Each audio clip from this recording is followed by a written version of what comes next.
we're going to hop into it. My name is Nick Anasich. I'm the Farm to School Program Manager at CDFA. And I love this program, and we are so happy to answer questions from everyone today. This call absolutely would not be happening without Amy Garfinkel, who's here from our CDFA Farm to School team. Thank you, Amy. As well as Rachel Finkus, who helps coordinate everything on our team, all the back end, all the details, all the admin. Thank you, Rachel. And then special shout out today to Jackie Day on our team. The aforementioned, who's going to hit record? Jackie's going to. So thank you, Jackie, for making that work for us. And hi, Nathan. Welcome to the team. Welcome to the call. So today is our Q&A session, February 29th. There's still quite a bit of time here for folks to get the applications, and applications are due April 4th. So we have some time. So welcome everyone to the call. As a reminder, this session is being recorded, and that's so that we can post the Q&A online. We find that it's helpful for people who also have questions to be able to go back through and listen into those common questions that they get. So good opportunity there if you wanted to see any of the recordings online. And then the last slide I'll share is just that we have lots of resources. Jennifer, I see your question. Will we be able to get a copy of the recording? Yeah, as soon as it's posted online, it'll just be a YouTube link. So it'll be up there for you to see. And then we have two resources. Yeah, of course. And then we have two resources here to share. The first one is our grant program webpage. I figured everyone's going to be spending a lot of hours on that webpage if you're planning to apply. There's a lot of great resources on there. So I really encourage you to go there, check them out as part of your application prep. And then second, the grant info session recording. So this, what we are doing tonight is just a Q&A call. So it'll be just, questions and answers. But for a deep dive into the program, we really recommend going to YouTube and watching the info session recording. That's where we talk through all the rules and regulations for this grant program. It is a big one, 4 grant tracks. It's really 4 grants in one. So there's normally lots of good questions and opportunities for us to share info with folks. So I have 2 announcements before we start the questions. The first one is just inbox management. So in this first couple weeks of the application period, we've gotten so many great questions and emails. And so it's taken us a little bit of extra time to get through all of them and get everyone their responses. So if you've sent in a question and we haven't responded yet, your response is coming in these next couple days here. And we thank you for your patience and your questions. We are caught up on the inbox. So moving forward, we're going to be back to our normal response time. And that, Amy, what is that, within a week? Yeah. So within a week, you'll get your answers to the questions. And then we have these Q&A calls, and we just stay on till every question's answered. Okay. So that's the first announcement. If you've emailed us, be on the lookout for your response. And then second, if you are on this call today to talk through eligibility for track 3, which is the Farm to Early Care and Education track, there's been so many great questions about that track and who's eligible. What we've found is on the live Q&A sessions, we have to go back and forth with too much personal information in order to really find out eligibility. So what we are requesting for all track 3 Farm to ECE eligibility questions is just to email those to us, put information about your organization, a link to your webpage if you have it, and you can ask your eligibility question over email. That will save all of us time here on the call, and we have our team waiting, as I said, at the inbox to answer those questions. So if you have a track 3 eligibility question, please just email us. Our email address is cafarmtoschool@cdfa.ca.gov, and we'll put that in the chat too for everyone to see. So that's basically it. Those are our 2 big updates to share. And now I would love to just go through questions. So typically how we do this is, Nathan is modeling it perfectly. Thank you, Nathan. He's on it. Hopefully pulled over safely in a rainstorm. Found a great parking lot and a hot cup of coffee. But so if you go to the bottom of your screen on Zoom, you can see the reactions button. And if you click reactions, you can go to raise hand. And then I just go through all the hands. And then when all the hands are done, I go through all the questions in the chat. So either way, if you prefer to write your question or if you prefer to just share it out loud, we'll get through all of them. And I see we have quite a few folks. We're up to 30 something. We had over 100 registered. So hopefully people are having a good evening. Okay, I see 2 hands so far, so I'm going to start with Nathan. Welcome, Nathan. How you doing? Hey, good. Yeah, thanks for having this Q&A. This is my second one. Yes, I'm pulled over, just getting ready to go for a hike. Wanted to get my questions out really quickly. Two fairly brief questions, I do believe. Mhm. One is I'll give both to you and then maybe answer them both like that. One is, do you have to have a security number to apply, or is an ITIN okay? And then my second question is there funding secured for this opportunity for the following year? Good question. So I'll start with the second one is, do we have funding for the following year? We do not currently. So right now we have one-time funding for this $52.8 million round. We have received 3 one-time funding requests for this grant program. So we're hoping that a 4th one comes in this budget cycle. But right now we currently do not. And then for your question on Social Security or ITIN number, is that specifically for track 4 for farmers? Yes, that would be specifically for track 4. Yeah. Okay, Amy, do you know the info right there? Or do we need to follow up? Yeah, we can look into that one and get back to you, Nathan. Okay, sure. Do you have my email already, or should I ping you guys, or what's the process for getting an email response? Oh yeah, if you're able to email us, that would be super helpful. You can email the question to the CA Farm to School inbox that Rachel put in the chat. And if you can't see the chat, it's CAFARMTO school@cdfa.ca.gov. Yeah. Beautiful. I'll proceed with that. Okay, thank you, Nathan. Have a good hike. All right. Thank you. Yeah, bye-bye. Okay, see ya. All right. Next person in line. I apologize if I'm not pronouncing your name right. Bahara. Yes, hi. Yes, you did it correct, Baharek. Okay. I'm very new. I just received an email from the community licensing, and I just registered for this. Is this grant something that home daycares can apply for it? That's a great question.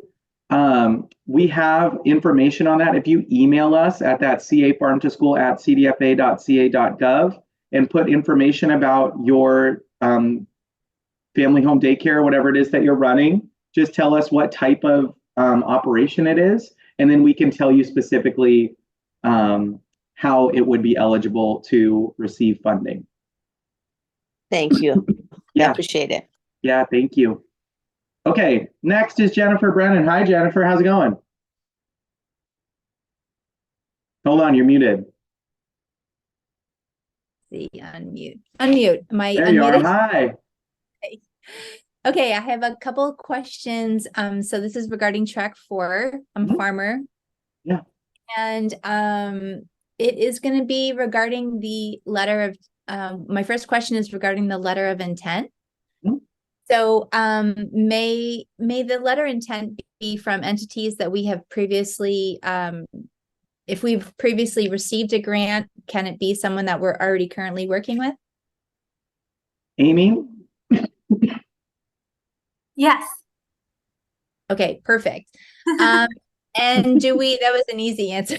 Do we need to list all of the entities, or does it help us? I believe that I saw it didn't have a specific number of points, but does it help us to list as many entities as we can that we're working with, or do you just want to know a couple, or should it only be the entities that we actually have a letter of intent from? Yeah, Amy.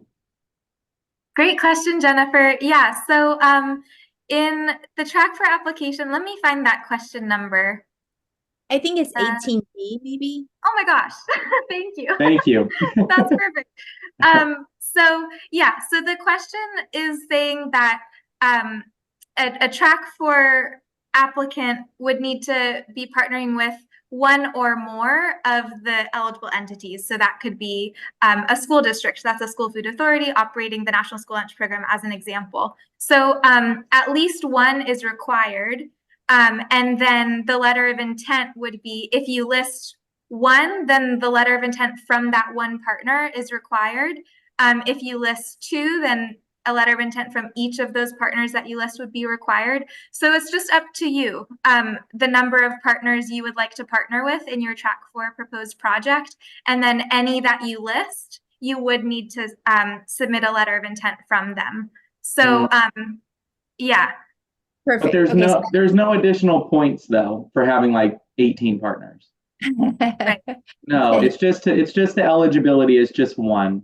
So you know, you could take that in the pros and cons of how many you wanted to get. Mhm. Okay, perfect. And then my last question is, do you have a budget template for us to use? Yeah, great question. So on the web page, if you go to the web page and scroll down to a drop-down menu called Application Resources and Track 4 Letter of Intent Template, there's a 2023 to 24 budget worksheet. And you can download that and use it as like a tool to kind of visualize your budget.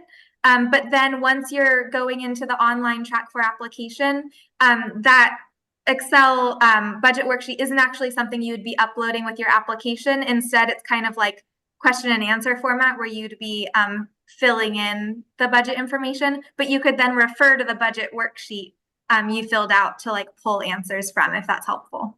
Oh, yes. Okay, sorry. I don't know how I missed that when I was looking for it, but I found it. Thank you. Okay, that's good. Yeah. No, that's good. That's good. And in the app, like Amy said, in the app, it's more question and answer, like how much are you going to spend on this? Then you put the category in and explain it. So in that way, we tried to kind of simplify things of just asking it more directly instead of having to deal with all the Excel. Some people do like to do it for planning purposes though. So we have that planning tool, like Amy said. Yeah. Okay, perfect. That was it. Thank you so much. Yeah, thank you, Jennifer. Okay, next I have Jennifer. Another Jennifer, back to backs. Hold on, you're muted too. Okay, there we go. So my question was regarding the early childhood education one for track 3. And I was reading through it and maybe I didn't read it properly, not quite sure, but it says it has to be 2 sites?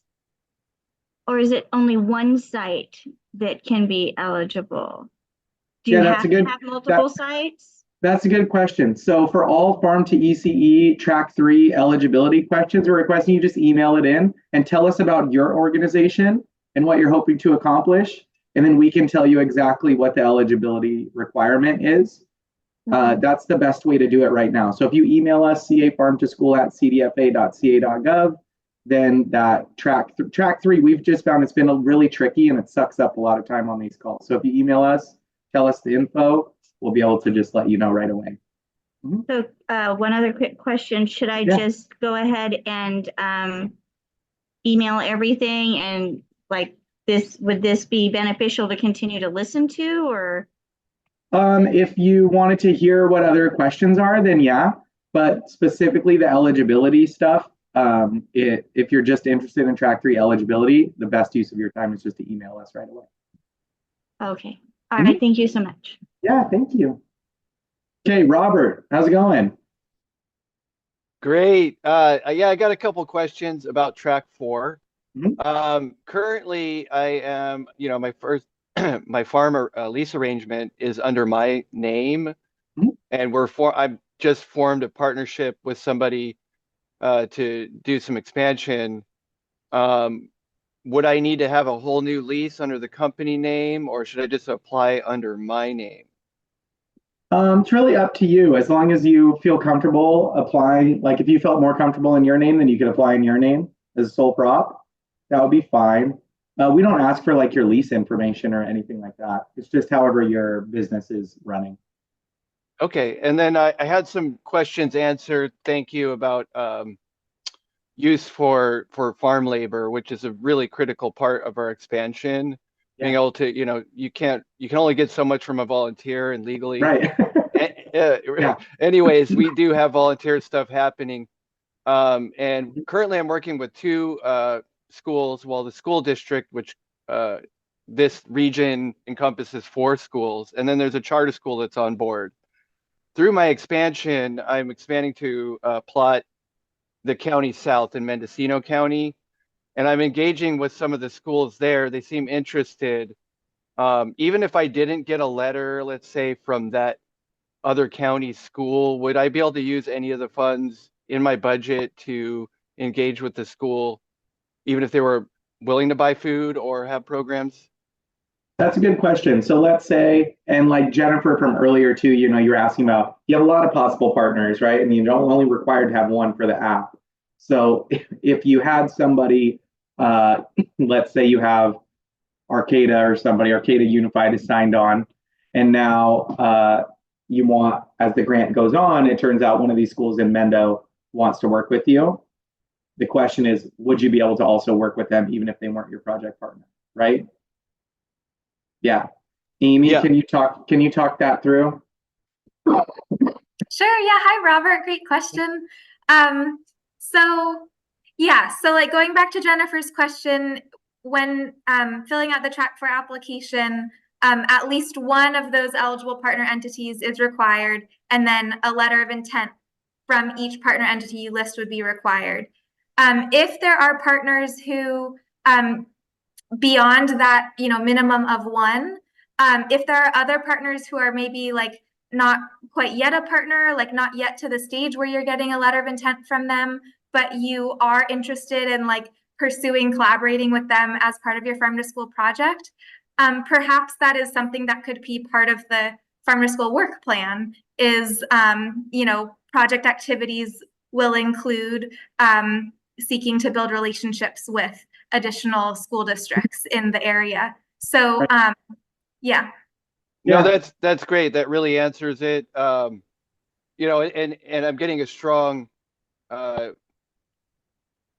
draw from these underserved areas, and that's really we want to focus on Round Valley, Covelo, Indian Reservation, and we want to.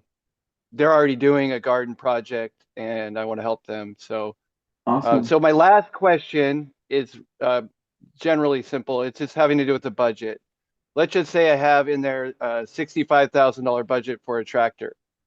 Then when the grant funding comes along and I get something I find something at auction for like half that much, and I save a little bit of money from that, can I reappropriate that to a different aspect during the after being awarded for the grant? Yes. So what we can do is we can do scope of work revisions and we can do budget revisions as projects evolve. And the only thing that we keep in mind in those is this staying true to the intent of the project? So as long as it's staying true to the intent of the project, if you got a discount on a tractor and you wanted to apply that now to your education budget or whatever, or to get a better greenhouse or something, reallocate those dollars elsewhere, you can totally do that. I really appreciate that. Answers a lot. Thank you. Yeah, of course. Okay, Anita, you're next. Welcome. Hi. Yeah. So Anita is my wife here. She Oh, has hi. So she has I'm logged in as Melissa for a lot of calls. That's my wife. Okay, great. Yeah. So she has a family-based daycare, and she is using the food program as well. So she attended your meeting last week as well, and based on that, she reached out to the food program agency to apply for our family-based daycare for the grant. But the thing here is that food program agency says no, we do not offer such type of participation, basically. Yeah. So now we are left okay, we cannot do anything. Do you guys suggest anything in this case? Yeah, what I would recommend at this point for anyone who's on the call and asking or wondering about Track 3 eligibility is to please just email us at cafarmtoschool@cdfa.ca.gov.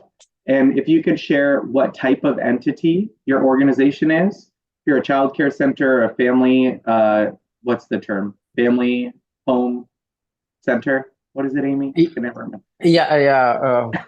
Home-based, home-based, it's right. Whatever order home comes in. Tell us what type of organization you are and what you hope to do with the grant dollars, and then we can tell you what your eligibility will look like. Some entities are able to apply on their own. Others are required to apply with partners to support. So we'll be able to tell that. It's just hard to go through it all. There's so many different options. So we prefer to email cafarmtoschool@cdfa.ca.gov, and then we can follow up with you on the best way to apply and become eligible. Great. Appreciate it. Yeah, that's Yeah, really thank helpful. you. Thanks. Okay, that's all the hands. Any other hands? You can go to reactions at the bottom in order to put a hand up. And if you would prefer not to do that, you can write your question in the chat. We'll hang out here and see.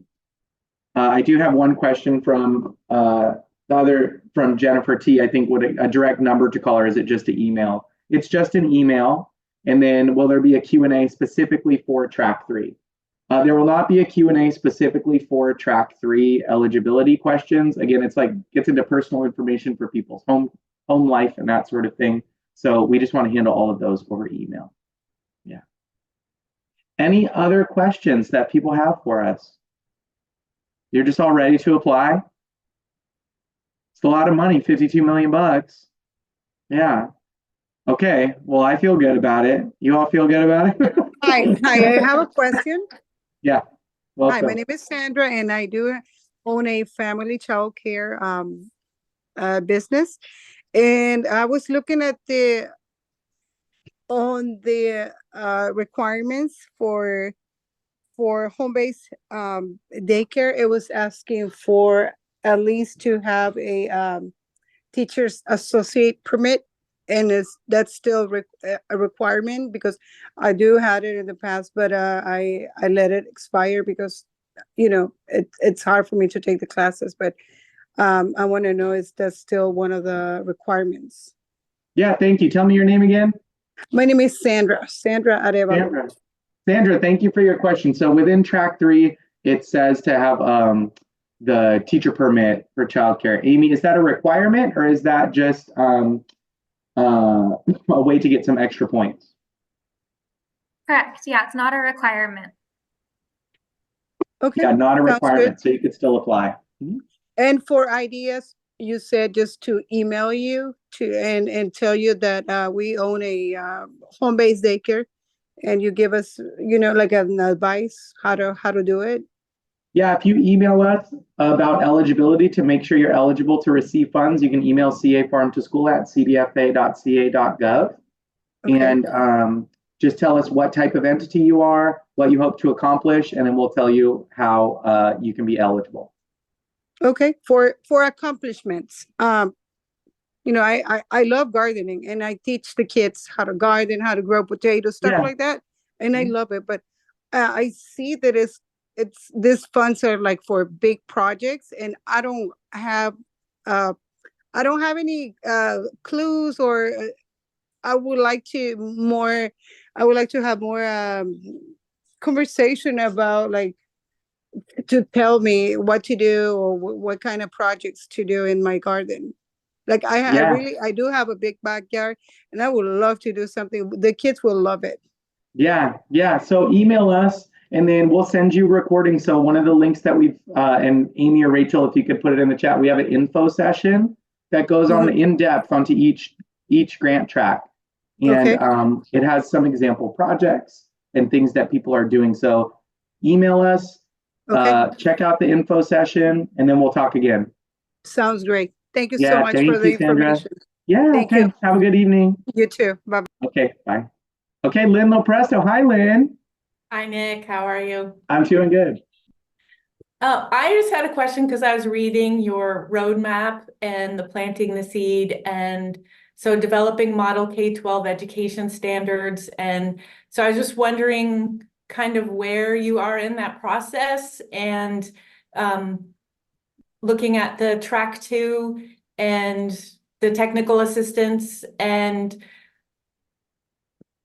as you know, I know a lot about this field, and so I'm trying to understand, like, what trying to stitch things together. So Lynn is referencing on our web, a few years ago, CDFA went through a strategic planning effort called the California Farm to School Roadmap that we published and developed.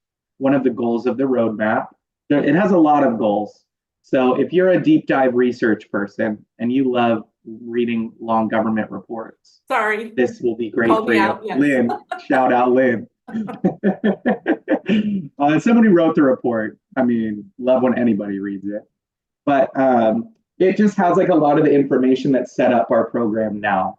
And one of the goals that we had from that roadmap was to develop K through 12 food education standards for the state. I would say that we are still in the early planning stages of that work and still like kind of starting to understand the landscape. Track 2 of our application is track 2, the Farm to School Technical Assistance track.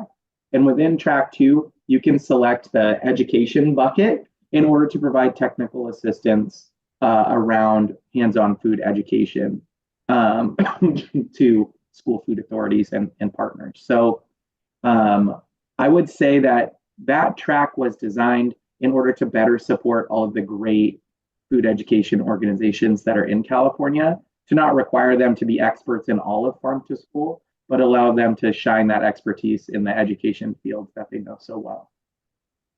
Okay. Yeah. Mm-hmm. Are you going to be doing other things to work on developing this K-12 education standards, or is it better to just do a small project with one particular district? Or that's a good question. So I think the intent of track 2, and Amy, I don't know if you have the exact language, but it's to build capacity at school districts and support those educators. What we've seen so often in farm to school is that a nonprofit or a great outside organization will get a grant and they'll be working with the school district. And the school district is like, well, as long as it's free, this is great.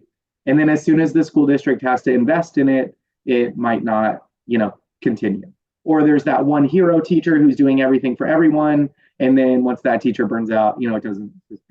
So the hope in track 2 is that an education partner would be able to come in and build capacity for multiple partner educators at the school in order for them to be able to implement long-term. okay. Yeah. If we have interest in helping with some of these other things, just send an email and send it to us. I'll say this: we're always looking for money to implement roadmap ideas. So that doesn't fit under any of these grants, basically. Not particularly. Okay. I don't think. But if you saw a connection, you could try it. Got it. Okay. Yeah. Okay. Thank you, Lynn. Thank you. Have a good evening. You too. Okay. All right, Robert, you're back. Round 2. Yeah. Yeah. This one is actually because I'm working with potentially a track 1 applicant. When it comes to engaging with the schools and actually doing in-classroom stuff, like in my initiative, we want to bring in public speakers that we would help fund. Now, if the school also has an initiative to do the same thing, would we be able to share expenses on that with our budget? Yeah, good question. So this happens a lot where like a school district might be applying in track 1, and then a farm that they work with might be applying in track 4, so that everybody can scale up their work. It's always I think a great idea to coordinate with partners and maximize your ability and opportunities for funding in that way.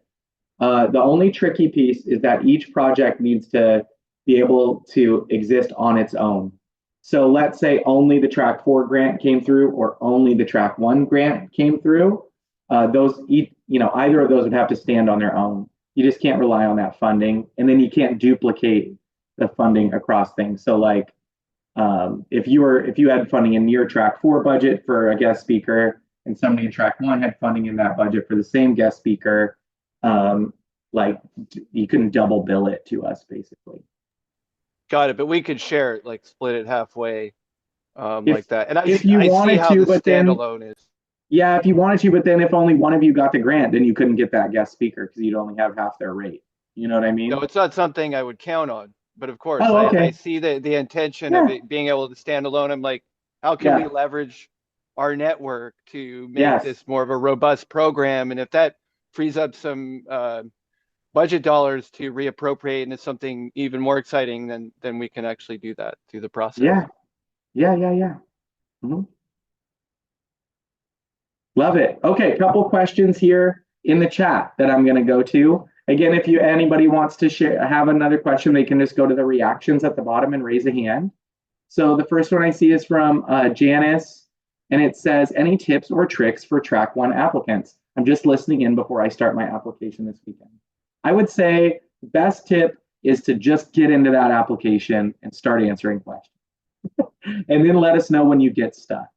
So, you can watch the info session if that will be helpful for you. There's a recording of our info session on YouTube.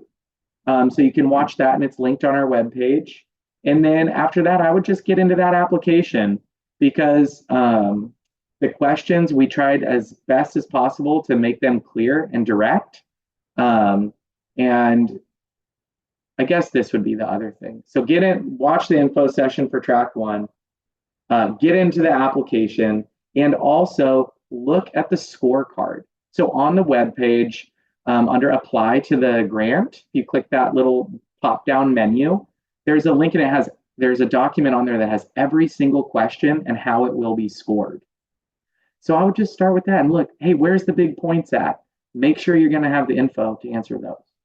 So, it's not something where we're trying to trick people. We literally laid it out. Here's how to get the points. Here's all the questions. Here's how it'll be scored. So I would really spend some time with that too, to see where you would get stuck or if you had any challenges, and then come back and use the Q&As and use our inbox, because we really do want to help as many people as possible. Yeah. Okay. Yeah, you're welcome. You're welcome. All right. Next, Carrie had a question for track 2. Can you explain the technical assistance program? Yeah, so that's a good one. And again, there's a deeper dive into the info session, but if I was just to give the higher, 10,000 feet layer of track 2, the Farm to School Technical Assistance Grant, this is really for nonprofit organizations and similar partners. Anybody who's got experience implementing farm to school programs. So it doesn't have to be nonprofits, but I think mostly it will be. But those types of outside entities to support either school food transformation, educational transformation, or producer training and engagement. So the thinking here is that we have main implementing orgs, school districts and ECE sites and farmers. They all need help. So this is where we're funding the help. So let's say there's an organization that's really experienced on school gardens. They could apply in track 2 in the education track or in the education bucket. And then they would just have to partner with at least one school district. And then they could host like school garden trainings for those teachers. They could help those schools build, create school garden site plans and start the implementation process. But the goal is that that technical assistance organization is really supporting the school district in achieving their goals and dreams. Similar for the school food expertise track. They were going into the school food track. They could go in and help someone implement a scratch cooking initiative or a local food sourcing initiative, whatever it was, and help do that transformation that's connected to farm to school. Yeah. And then the third bucket is on that producer training. So that's where an organization that works with a lot of producers throughout the state could leverage their expertise to teach farms how to work with schools. Yeah. So the thinking there is that's where we're funding all those helper organizations and those network connectors. So that's the thinking behind track 2. Yeah. Okay, and then Jennifer will send the info session, and then that came in the chat. Thank you, Rachel. And then Sandra asked, will we have this kind of training in Spanish? So our team is actually working on that right now. So we're getting our info session translated into Spanish, and then our team will record an info session in Spanish, and it will be posted to our webpage. And then, excuse me if I cough, once it's posted to the webpage, we will also do Spanish language Q&A sessions like this. So that will also be available for folks. In the meantime, if they prefer to use Spanish and have questions, you can email us your questions in Spanish, and then we'll get them translated into English. We'll write a response and then get them translated back and send them out. So if you prefer written Spanish, you can do that. And then we're planning to add more Spanish language resources. Yeah. Okay.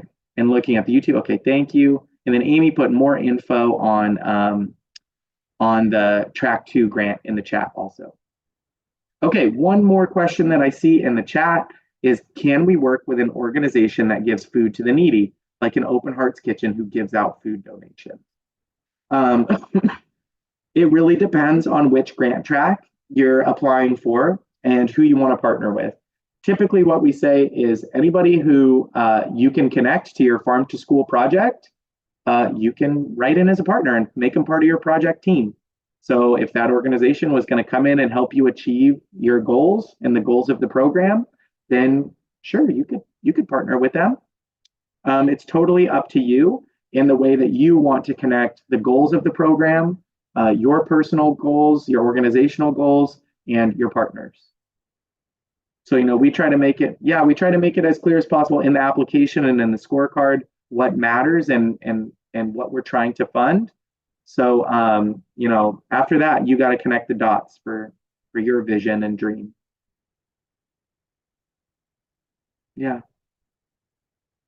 Okay, any other questions here? Okay, chat's cleared. No more hands. Okay, y'all, we have another Q&A session. Amy, when's the next one? It's next Thursday. Let me see the exact times.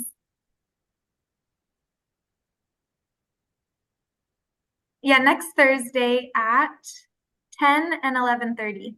Yeah, so there's 2 info sessions next Thursday. So between now and then, fill out the whole grant. Just do it. You'll love it. Be fun. You'll really enjoy it. So go in there and hop in. And then we have another Q&A next week. So the best thing to do, like I said, get going, look at the scorecard, start filling out the app, and then use the Q&A session for whatever you feel stuck on. And then we can get really into specifics on like, hey, in this question, what did you mean by build capacity? What did you mean by especially? Those sorts of things. We're so happy to answer those too. So, okay, thanks y'all. Thank you for spending some time with us this evening. Hope everyone stays warm and dry in this rainstorm, and have good evenings. Okay, talk to you later. Thank you. Thanks everyone.